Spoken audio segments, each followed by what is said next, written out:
누가복음 21장 10절부터 24절까지 말씀. 누가복음 21장 10절부터 24절까지.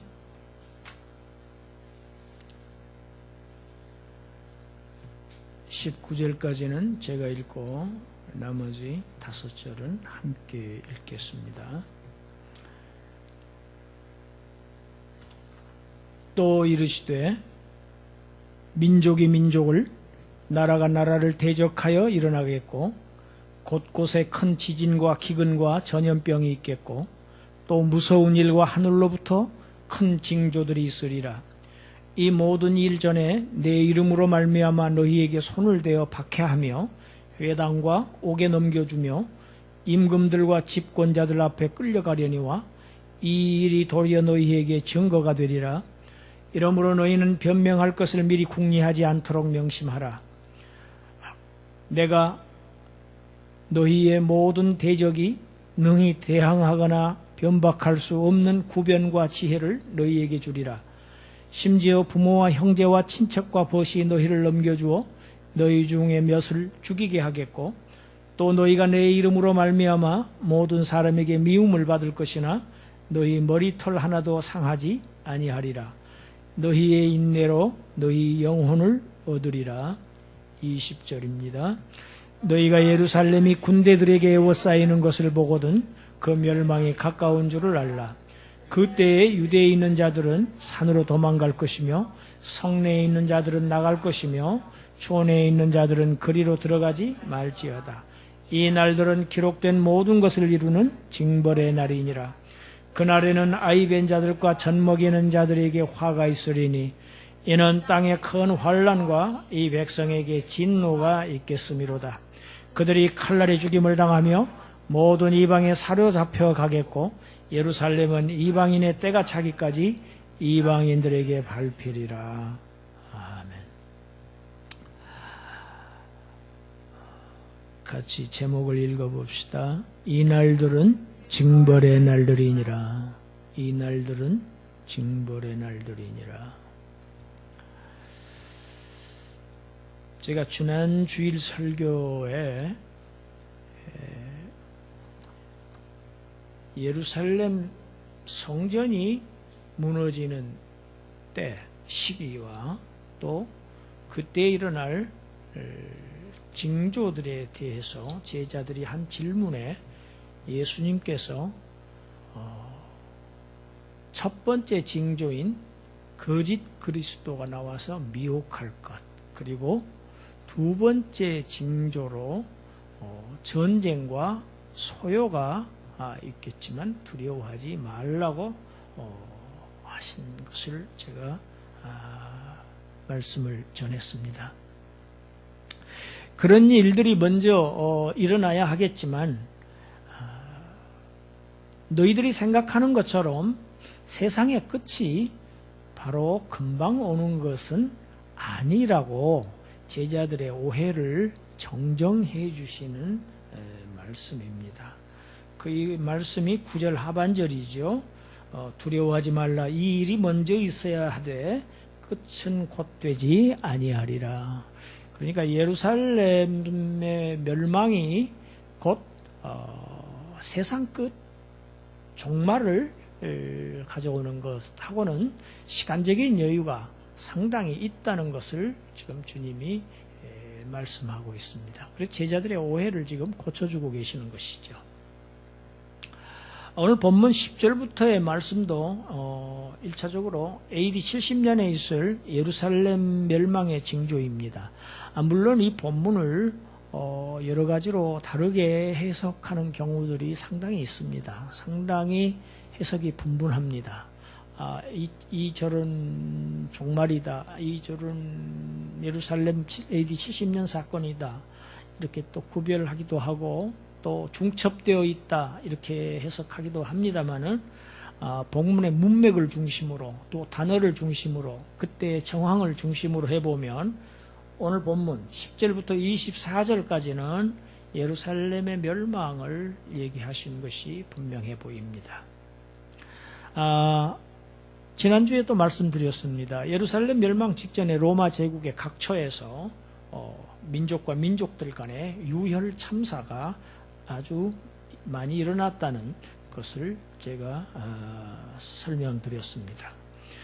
곳곳에서 큰 지진이 일어나고 또 이 기근이 그리고 전염병이 돌겠고 하늘에서는 아주 두려운 광경들 그리고 큰 징조들이 있을 것을 오늘 본문에서 말씀하십니다. 이 말씀은 사실 그대로 성취되었어요. 그래서 사도행전 11장 28절에 보면 로마의 그 글라우디오 황제 때 엄청나게 큰 흉년이 있었다고 기록되어 있습니다. 그리고 지진에 관한 아주 수없이 많이 일어났던 기록이 있습니다. 그레데, 서머나, 밀레도, 키오, 사모스, 라오디게아, 히에라폴리스, 그리고 골로세, 캄파니아, 로마, 유대에서 지진들이 일어난 기록이 지금 남아 있습니다. 이러한 모든 재난들은 예루살렘 멸망에 멸망이 가깝다는 징조일 뿐이지 아직 세상의 징조는 아니라는 말씀입니다.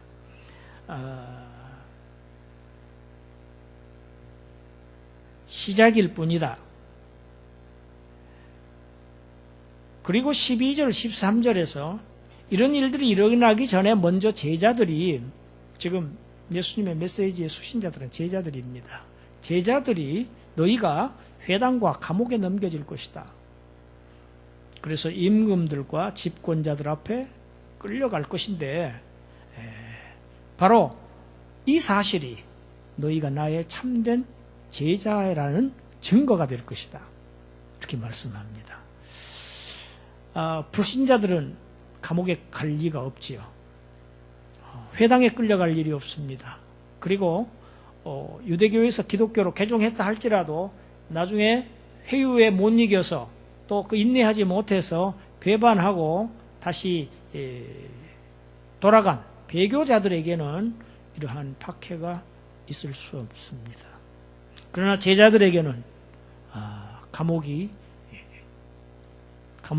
투옥되는 사건들이 일어났습니다. 실제로 일어났습니다.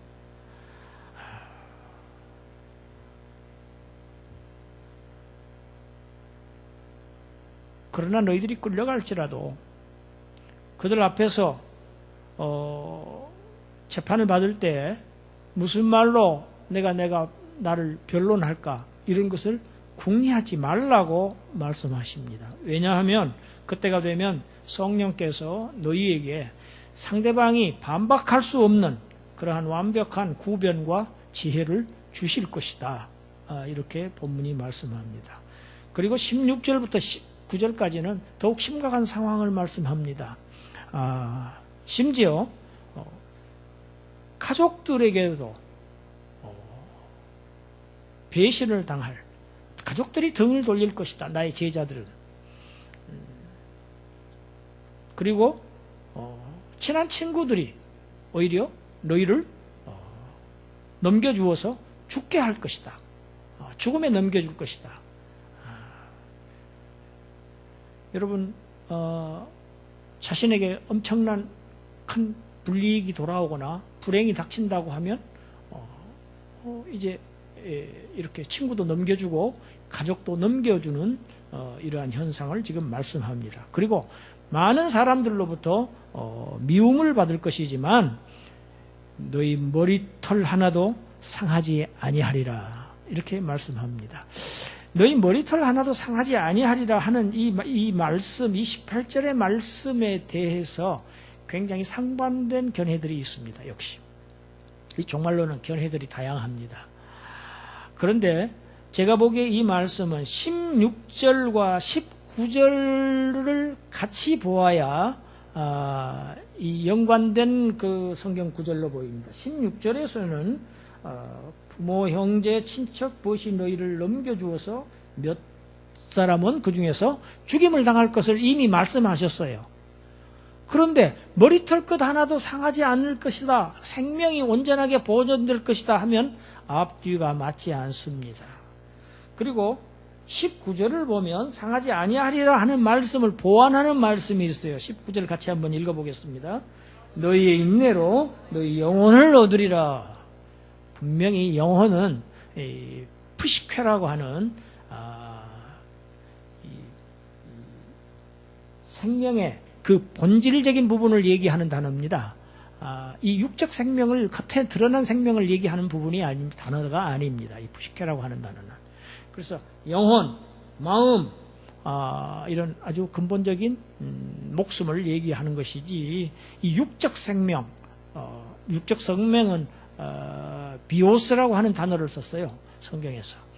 이런 걸 보면 이 16절과 19절과 같이 연관해서 볼 때 머리털 끝 하나도 상하지 아니하리라, 머리털 하나도 상하지 아니하리라 하는 말씀은 주님의 제자들은 제자들이기 때문에 그의 스승된 주님처럼 똑같이 박해받고 가족들로부터도 냉대받고 모든 사람들로부터 배반당하고 증오의 대상이 되고 마침내는 죽임을 당할 수도 있겠지만, 스승이 죽임을 당했기 때문에, 십자가를 졌기 때문에 너희들도 십자가를 지고 또 아니면 어떤 다른 형태로 죽임을 당할 수 있겠지만, 그러나 궁극적으로는 너희들은 하나님 앞에서 살아있는 영적 실제들이라는 것입니다.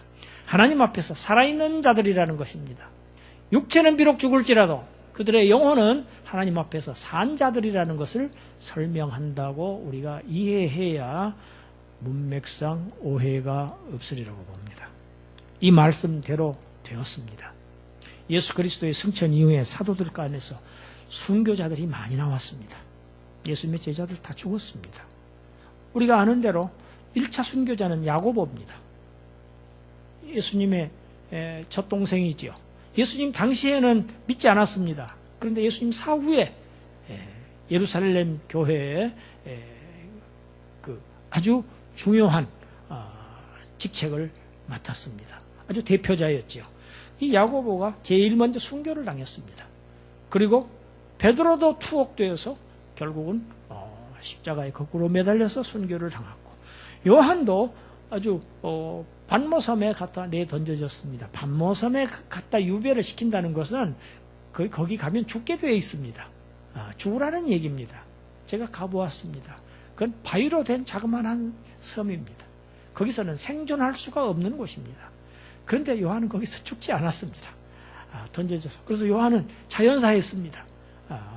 거의 100살에 자연사한 것으로 되어 있습니다.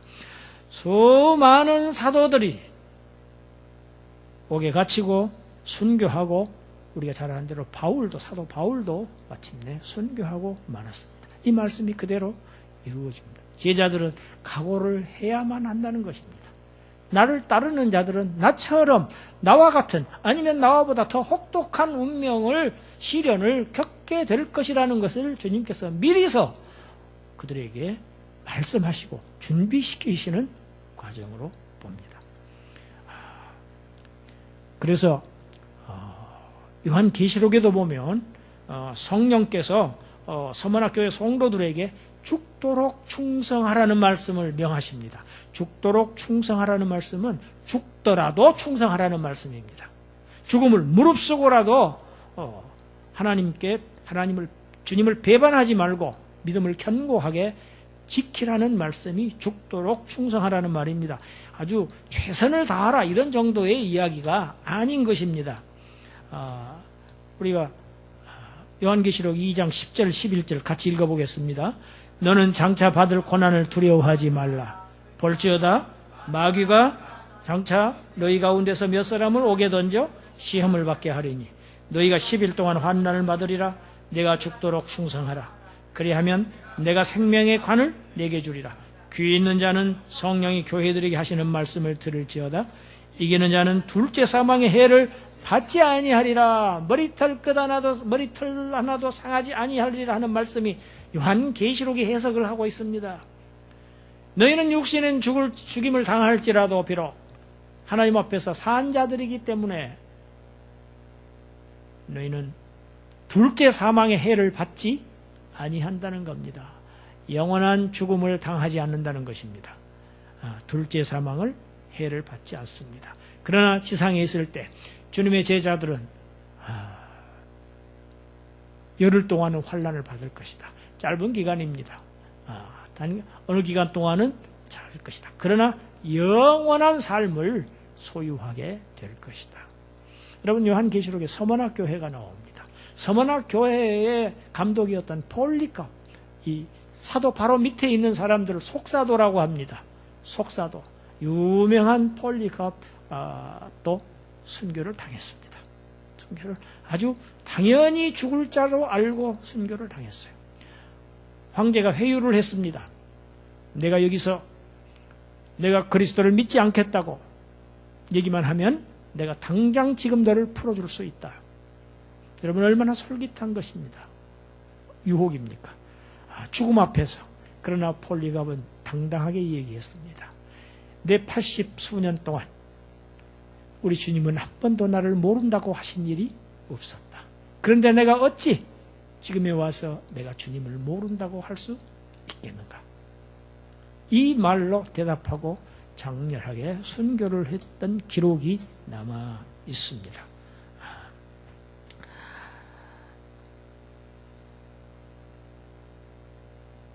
이제 20절 이후에 보면 예루살렘이 로마 군대에 이렇게 포위되는 말씀을 하십니다. 예루살렘 성이 로마군에 의해서 에워싸인다고 하는 사실은 예루살렘 멸망의 가장 확실하고도 최종적인 징조입니다. 그때 유대에 있는 자들은 산으로 도망하라. 이런 구절들이 마지막 최종 종말을 얘기하는 것이 아니고 AD 70년 사건을 의미한다고 보여집니다. 유대에 있는 자들은 산으로 도망하라. 그리고 예루살렘 성내에 있는 자들도 성 밖으로 나가고 시골에 있는 사람들이 예루살렘 성 안으로 이때 들어가지 말아라. 왜냐하면 이 날은 예루살렘 성을 징벌하는 날이다. 그래서 오늘 제목이 이 날들은 징벌의 날들이라고 제목이 붙였습니다. 여러분, 소돔과 고모라 성을 하나님께서 징벌하실 때 천사들을 보내서 롯을 나가라고 합니다. 롯의 가족들을 나가라고 합니다. 하나님께서 징벌하실 것을 예정하신 그곳에서 하나님은 나가라고 하십니다. 그곳에 있지 말으라고 합니다.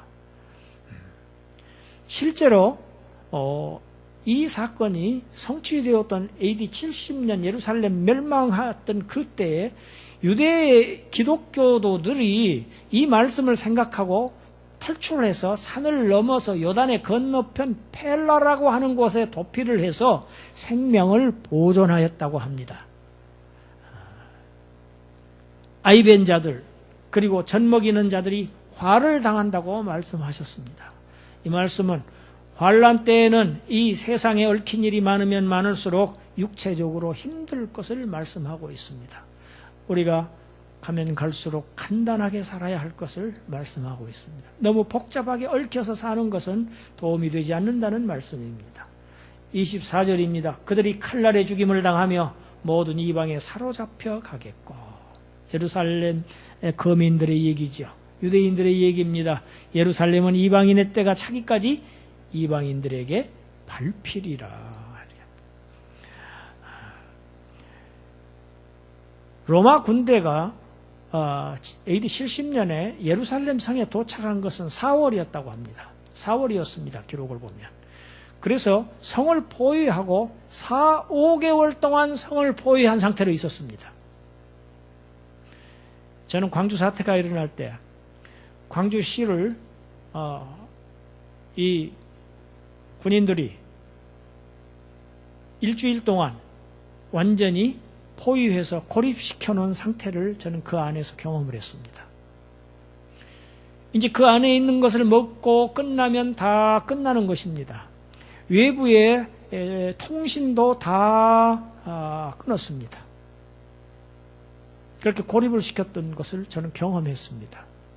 그래서 광주 그 도시 안에 사는 사람들이 쌀집에서 쌀을 한 집에 몇 대 이상은 팔지 않고, 제가 지금 기억은 안 납니다만은 작은 양씩만 팔았지 한 사람이 많이 사가는 것을 허락하지 않았고, 담배도 그랬고 술도 그랬고 모든 생필품을 그렇게 한 것을 제가 직접 보았습니다. 그 일주일 동안에 놀라운 것은 은행이 한 군데도 털린 곳이 없었습니다.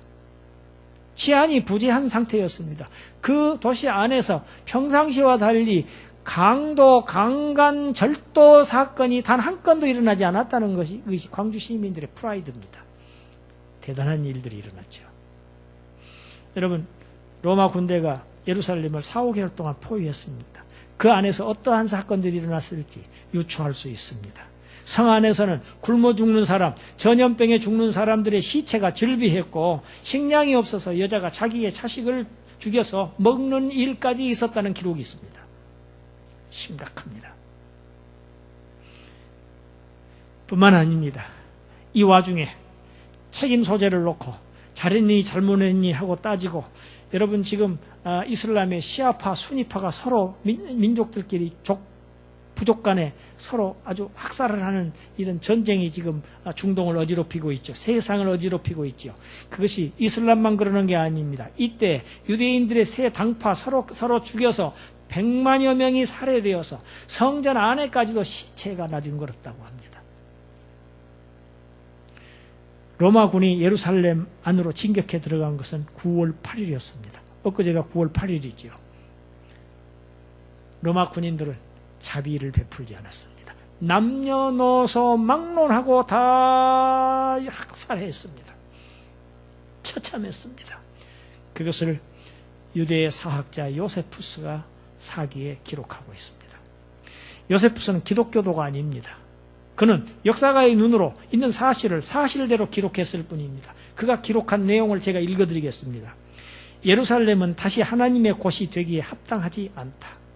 나는 창세 이후로 어느 다른 도시가 이렇게 비참하게 고통을 받는 일이 없다고 생각하며 어느 세대가 이보다 더 죄악이 충만하였다고 생각할 수 없다. 이것이 사기를 기록한 요세푸스의 기록입니다. 남아 있습니다. 요세푸스가 그렇게 얘기한 것이 정확하게 마태복음 24장 21절에 있습니다. 같이 읽어보겠습니다. 이는 그때에 큰 환란이 있겠습니다. 창세로부터 지금까지 이런 환란이 없었고 후에도 없으리라. 창세로부터 이런 환란이 없을 것이다. 끔찍했다는 얘기입니다.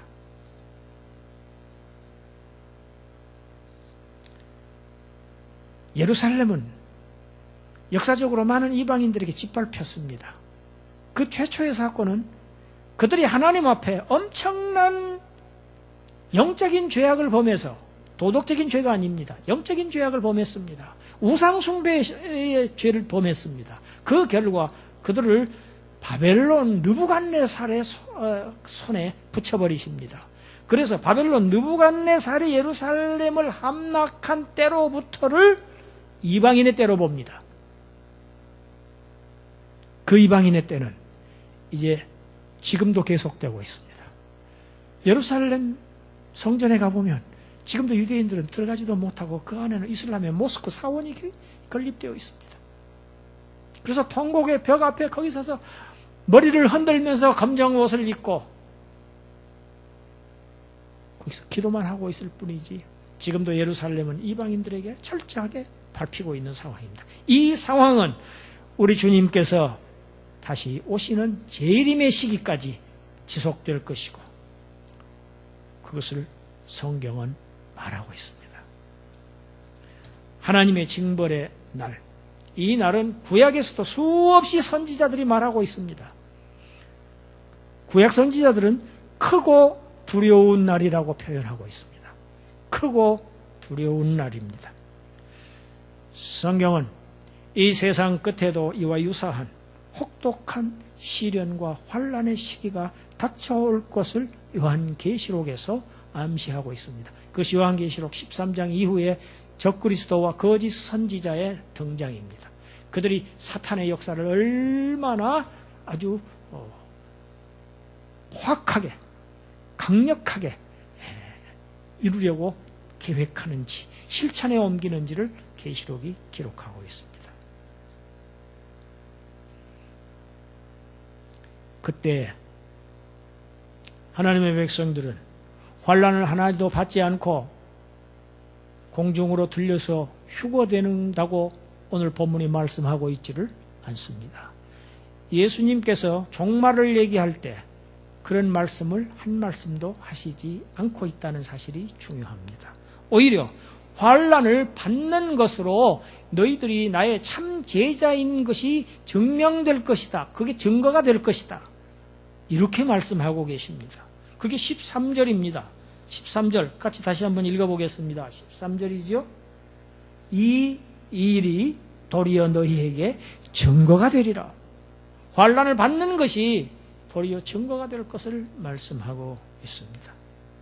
이때야말로 성도의 믿음이 드러나게 될 것입니다. 그 믿음의 실체가 드러날 것입니다. 믿음은 언제 나타나는가? 환난의 때에 정확하게 나타날 것입니다. 평상시에는 다 믿음이 있어 보입니다. 이것이 예수님께서 비유하신 모래 위에 지은 집, 반석 위에 지은 집의 비유입니다. 모래 위에 비록 지어졌다 할지라도 날이 좋은 날은, 평안한 날은 아무 탈 없이 그대로 집이 견고하게 서 있는 듯이 보이지만, 그러나 폭파가 치고 폭풍이 휘몰아치면 그것은 여지없이 무너질 것을 주님께서 말씀하고 계십니다. 바람과 폭풍은 환난입니다. 바람과 폭풍의 시기가 AD 70년에 있었던 것은 장래 이 세상 끝 종말에 있을 것을 동시에 함께 말씀하고 있다는 사실을 제가 지난주에 제가 얘기했습니다. 이때 이 시련을 견디고 인내하여서 우리는 우리의 믿음을 증명해야 할 것입니다. 우리가 주님의 참 제자이라고 하는 사실을 나타내야 할 것입니다. 이렇게 믿음을 준비하는 자는 분명하게 하나님께서 구원하실 것을 약속하셨고 또 견디게 하실 것을 힘을 주신다고 주께서 약속하셨습니다. 그 약속을 우리가 믿는 것입니다. 19절 우리가 같이 한번 읽겠습니다. 19절 시작. 너희의 인내로 너희 영혼을 얻으리라. 너희의 인내로 너희의 영혼을 얻으리라. 여러분, 믿음이 인내를 가져옵니다. 믿음은 모든 것을 견딥니다. 모든 것을 참습니다. 믿음이 있는 사람을 하나님께서 구원하시겠다고 약속하셨습니다. 기도드리겠습니다.